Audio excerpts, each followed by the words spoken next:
Okay guys, it's Kirk here from Kirk's Auto. So, had this walker mower that wouldn't start. We had issues with it not getting spark. Had a couple of bad connections here. We weren't getting power to the coil. A few other little bits and pieces were going on there. It was all funky.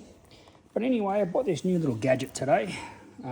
Spark plug coil tester, which is pretty cool, as you can see. How good's that?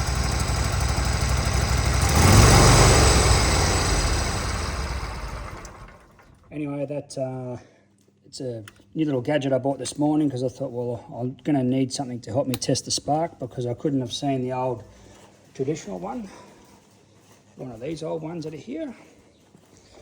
I might not have been able to see that spark, so, and the gap inside there, which turns out I could.